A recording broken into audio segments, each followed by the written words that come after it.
বন্ধুরা নমস্কার। বিষয় বুদ্ধি কখন কিভাবে চলে যায়। বন্ধুরা, একটি প্রচলিত কথা আছে এরকম যে বুদ্ধিং ইয়স্য বলং তস্য। মাসেল পাওয়ার, লোকবল, অর্থ, নাম, যশ, এগুলো বুদ্ধির কাছে তুচ্ছ থেকে তুচ্ছতর।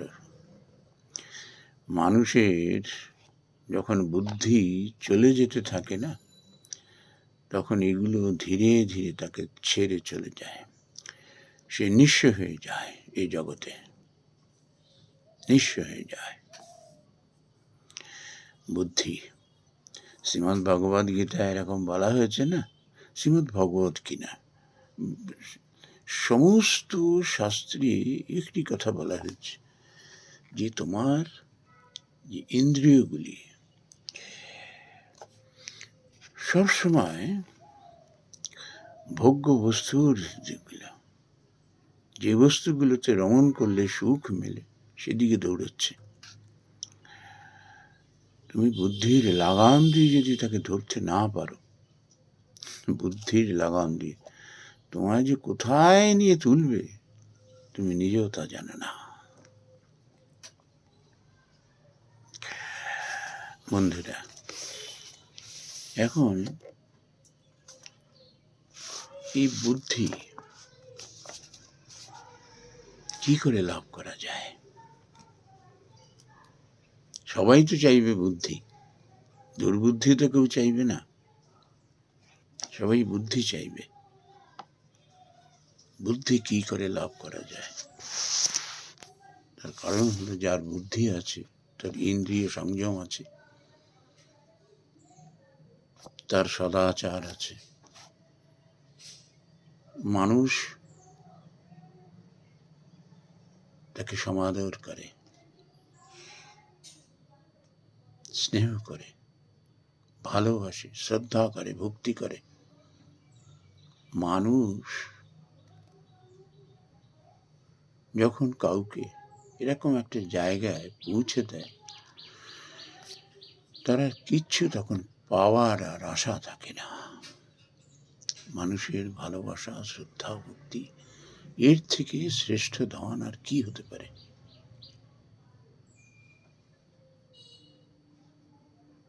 বন্ধুরা, এখন শাস্ত্রে এরকম বলা হয়েছে, প্রথমে আগে বুদ্ধিটা কি জানো, তুমি কি করে লাভ করবে সেটা শেখো। এই সাধনার বিষয়, একটু একটু করে মানুষ লাভ করে সৎসঙ্গ করে, অর্থাৎ কিনা ভালো মানুষের সংস্পর্শে এসে কিংবা শাস্ত্র পড়ে। এরকম বলা হচ্ছে যে শোকঃ ক্রোধঃ চ লোভঃ চ কামঃ মোহঃ পরাসুতা ঈর্ষা মনঃ বিচিকিৎসা কৃপয়া সূয় জুগুপ্সুতা দ্বাদশৈতে বুদ্ধিনাশ হেতবঃ মানসা মলা। বলছেন শোক, এটি শ্রীমদ্ ভগবদ গীতায় আমরা সবাই জানি। অর্জুনকে ভগবান শ্রীকৃষ্ণ কিরকম বলেছিলেন, যেমন শিক্ষক তেমন তার শিষ্য।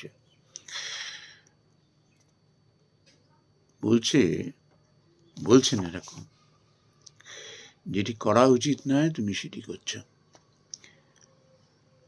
বিজ্ঞের মতো, পণ্ডিতের মতো তুমি কথা বলছো, কিন্তু শোকে মুহ্যমান হয়ে রয়েছ।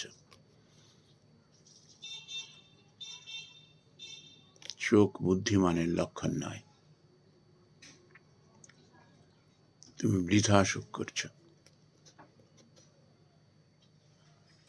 তারপর আমরা জানি কিভাবে অর্জুনকে জাগিয়ে দিয়েছিলেন। যাই হোক, তারপরে ক্রোধ, আমরা জানি ক্রোধানলে মানুষ কিভাবে তিলে তিলে দগ্ধ হতে থাকে। লোভ, কাম, মোহ। মোহ এমন একটা জিনিস, যেটা করা উচিত সেটা করবে না, যেটা করা উচিত না সেটাই করবে, যাতে লোকের অমঙ্গল হয় সেটাই করবে। যেটি করলে সে সুখ পাবে তার ধারে কাছে যাবে না। মোহ এমন। প্রাণশক্তিহীনতা, এটা কখন হয়? মানুষ যখন একেবারে তমোগুণে আশ্রিত হয়ে পড়ে, একেবারে জীবন্ত লাশের মতো বেঁচে থাকে যখন সে। ঈর্ষা, এই ঈর্ষা থেকেই কিন্তু হিংসা প্রতিহিংসার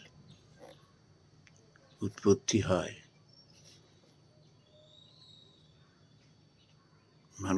মানুষকে নরকের দ্বারে পৌঁছে দেয় একেবারে। খ্যাতি স্পৃহা, এই আর এক আমাদের বুদ্ধি নাশের আর এক লক্ষণ, খ্যাতি স্পৃহা। কি করলাম, আমার মধ্যে কি গুণ রয়েছে, আমার অকাতটা কি, সেদিকে দেখি না। আমার লোক অমান্যতা হোক, লোকে জয় জয়কার দিই, আমার আচার আচরণের মধ্যে যে এত নিকৃষ্টতা, সেটা আমায় আর কেউ বলেও দেয় না, আর নিজের বোধও হয় না। অথচ আমি পাঁচজনের থেকে আলাদা হতে চাই, তারা আমাকে সম্মান করবে, আমাকে লোকমান্যতা দেবে, জয় জয়কার দেবে। খ্যাতি স্পৃহা। আর মানুষ যখন তার কর্মের প্রতি, নিষ্কাম কর্মে ভগবানের কাজ মনে করে, সেই কাজটি কি হবে? লোক কল্যাণমূলক, তখন তার আর কোনো খ্যাতি স্পৃহা আসে না।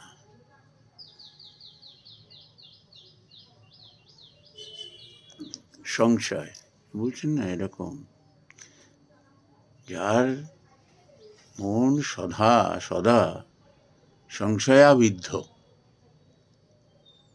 তার ইহকালও নেই, পরকালও নেই। সে নিজেকেও বিশ্বাস করে না, অন্যকেও বিশ্বাস করে না, এক ভয়াবহ জীবন যাপন করে, নিজের চোখ কানকেও বিশ্বাস করে না। কৃপা, এখানে কৃপা মানে হলো অপাত্রে। যে মানুষটা মুখোশের আড়ালে নানা রকম ছল চাতুরি করে অন্যের ক্ষতি করছে, তাকেই কিনা তুমি কৃপা করছো? অসুয়া বা পরশ্রী কাতরতা, এটি আর এক বিষম বিষ। লোকের ভালো আর দেখতে পায় না। পাশের বাড়ি একটা এত গাড়ি কিনেছে, কত কষ্ট করে অর্থ সংগ্রহ করে, প্রয়োজনে তারও গাড়ি চাই, কিন্তু তার প্রয়োজনে নয়, পয়সাও নেই। সামনাসামনি গিয়ে বলছে বাহ বাহ খুব ভালো হয়েছে, পেছনে সে জ্বলছে, একেবারে জ্বলছে। অন্যের সন্তান হয়তো খুব ভালো পরীক্ষায় রেজাল্ট করেছে, তার ছেলেটি হয়তো অপকাণ্ড একেবারে। তার ছেলে কেন ওর মতো হলো না? আরে ওর মতো হওয়ার জন্য তুমি কতখানি ত্যাগ করেছ, কতখানি পরিশ্রম করেছ, সেটা তো দেখো। তুমি অন্যের উপরে ঈর্ষা করছো, তুমি জুগুপ্সা বা ঘৃণা।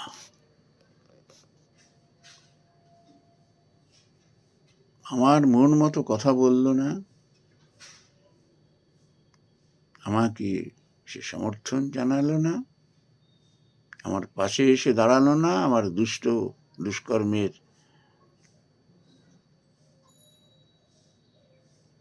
পাঁচজনের কাছে সে তুলে ধরেছে সমাজকে বাঁচাতে। না, ঘৃণা। বলছে এই 12টি অবগুণ, সেটি হলো মনের ময়লা, আর এই হলো বুদ্ধি নাশের হেতু। মানুষ যখন ধীরে ধীরে এ সম্বন্ধে সচেতন হতে থাকে না, আমরা সমাজে কি করি, নিজেদের শুদ্ধ করতে আমরা আশ্রয় নিই এমন মানুষের কাছে যে সদাচারী মানুষ, এই গুণগুলো যার মধ্যে আছে, যার সংস্পর্শে গেলে, যার উপদেশে আমিও ধীরে ধীরে এগুলো লাভ করতে পারবো, শুদ্ধ হতে পারবো। আমরা সেখানে যাই না। এখানে তো কষ্ট আছে না, কিচ্ছু স্বাধীনতা আছে এখানে, এখানে যাব না। আমরা বেশিরভাগ মানুষ কি করি জানেন তো? সস্তায় শুদ্ধ হতে যাই। যখন বিপদে পড়ি, যখন দুষ্কর্ম করে ধরা পড়ে যাই না, তখন শুদ্ধ হতে চাই। সেও ভগবানের আশ্রয় নিই না যে আমাকে তুমি কৃপা করো, দয়া করো। ভগবানের আশ্রয় নেয়। এমনই জায়গায় শুদ্ধ হতে যাই আমরা যে তার থেকেও অশুদ্ধ। এখন নোংরা জলে কেউ যদি শুদ্ধ হতে যায়, কি হবে? তার যে নোংরা তার মধ্যে লেগে রয়েছে, সেটি তো আরো কর্দমাক্ত হবে, নোংরায় মাখামাখি হয়ে যাবে। নোংরা জলে ডুব দিয়ে নোংরা মানুষ আরো তো বেশি করে নোংরা হয়ে যাবে। কিন্তু আমরা এটিই করি বেশিরভাগ মানুষ। তার কারণ কি?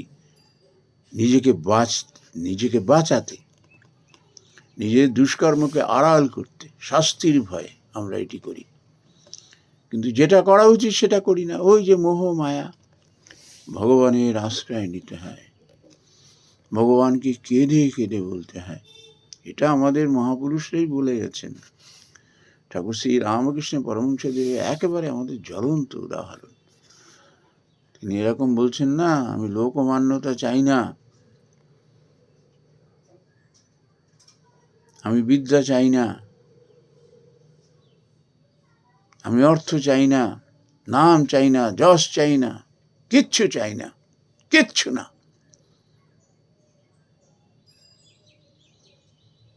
হে ঈশ্বর, তোমার পাদপদ্মে আমায় আশ্রয় দাও।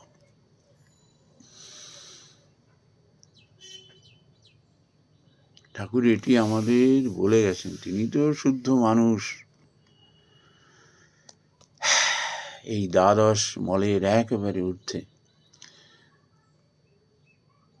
অবতার বরিষ্ঠ ভগবান হয়ে এ ধরায় অবতীর্ণ হয়ে সাধারণ মানুষের মতো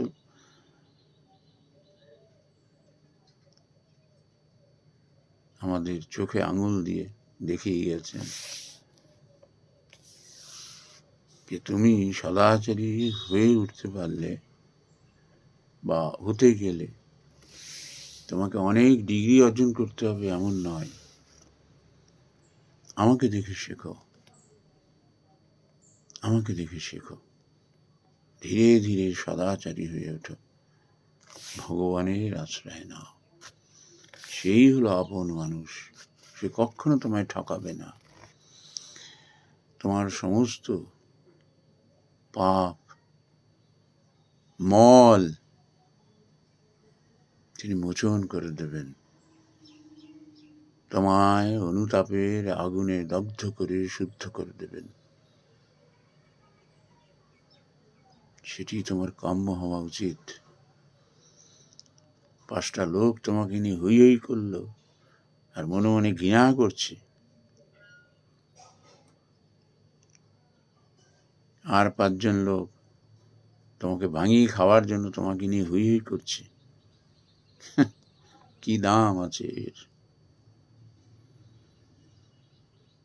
অশুদ্ধ তুমি, এখনো তোমার মধ্যে দিয়ে এই মল নির্বাচন হয়নি। ভগবানের আশ্রয় নাও,